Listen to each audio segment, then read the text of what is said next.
we pray more. Katulungan na tayo ti Apo. Tapnon maawan iti confusion kada tayo. Kat makita tayo, dadya mapag-iso nga direksyon nga ipakpakita ni Apo Diyos kada tayo.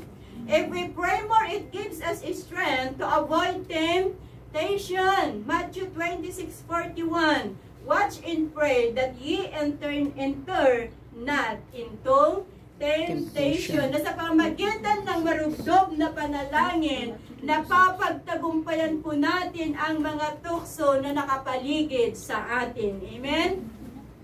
Binibigyan tayo ng kalakasan ng Panginoon kapag tayo nananalangin to combat the work of the enemy in our lives. And if we pray more, tinutulungan tayo na mai-align ang will natin sa will ni God. Amen?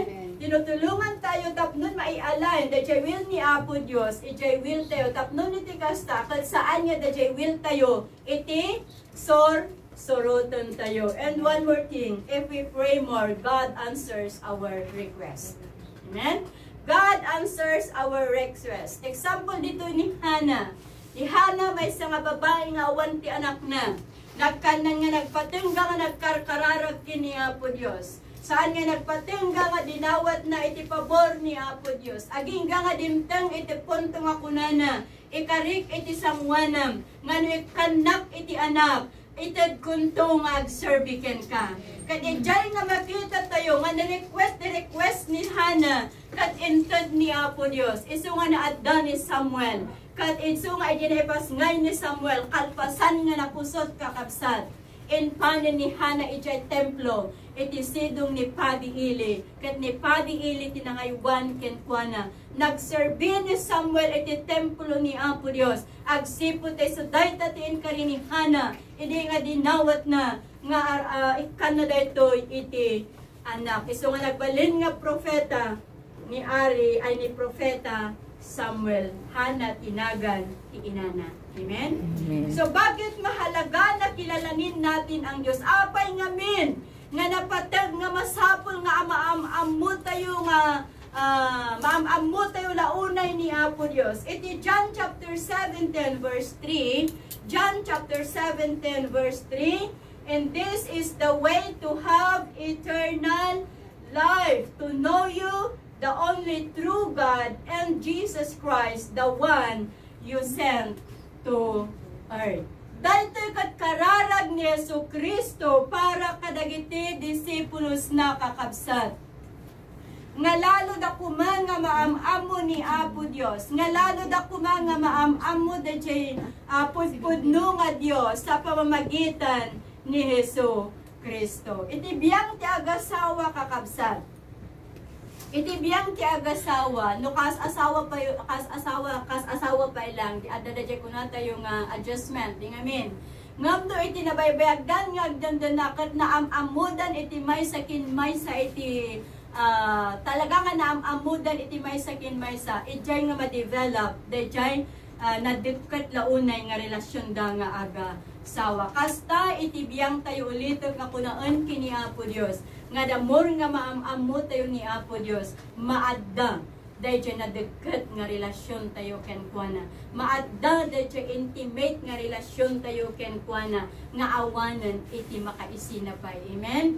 So ngayaten nga kakabsat, santay kumangag patengga, santay kumangag sardeng, nga mga ni Apo Dios.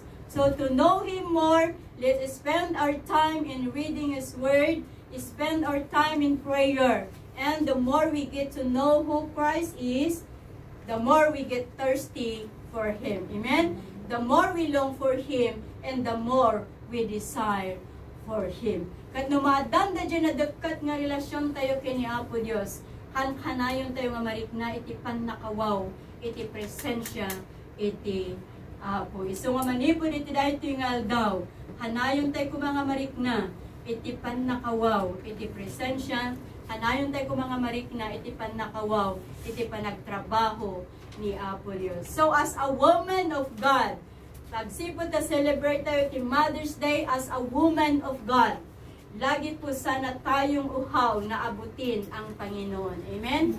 As a woman of God, lagi po sana tayong uhaw na sundin ang kanyang kalooban sa atin pong mga buhay. As a woman of God, lagi po sana tayong uhaw na makapiling ang ating Panginoong Diyos. Lagi po sana tayong uhaw na maranasan ang kanyang pagkilos sa atin pong mga buhay. The Lord want to pour out the rain upon our heart, the rain of the Holy Spirit. He want to fill our emptiness, but the problem is that our heart is open or closed.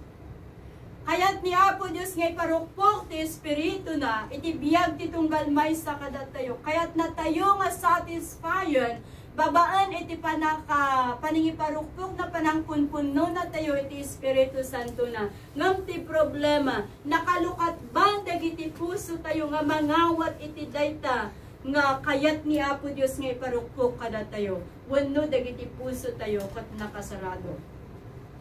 Iso nga manipod iti dayto nga daw ti kararag kumatunggal maysa kas kini Ari David nga kanayon tay ko mga marikna iti pannakawaw kini Apo Dios. Nga kanayon tay ko mga mawaw iti presensya ni Apo Dios. Kanayon tay ko mga mawaw to stay with the Lord. Buksan po natin ang ating mga puso and receive the fire of the Holy Spirit. Buksan po natin ang ating mga puso and receive the rain of the Holy Spirit. So nga yaten nga kakabsat because only Jesus can satisfy our heart. Only Jesus can satisfy our soul. So nga numawaw tayo ni Apo Dios isot mang punit kana tayo. Dawaton tayo kini Apo Dios to fill our cup. Amen? Fill our cup in His presence. Kapunpunwan na kuma, dagiti kupa tayo, kabayatan, ngagserserbi tayo, kenkwana. Once again, tiday ito yung aldaw, kanayon tayo kumanga marikna, itipan nakawaw, itibiyang ni Apo Dios. Mawaw daw kumanga kanayon, kamang basa ka dagiti sa una, mawaw tayo kumanga kanayon, nga makadim na isuna, itong aldaw, iti biyag tayo dahi tati sa uni Apo Diyos iti dahi ito yung aldaw kat nang inanama ka dahi nga sa iti Apo saan lang nga naglabas iti nga tunag iti ulo tayo nga adda kuma tinakatch up tayo adda kuma iti naalat tayo nga mensahe nga maipa ay tunggal may sa kadati ako tayo gagayan tayo kuma nga mapunpuno nga kang kanayon iti bilog ti Espiritu Santo ni Apo Diyos. Amen?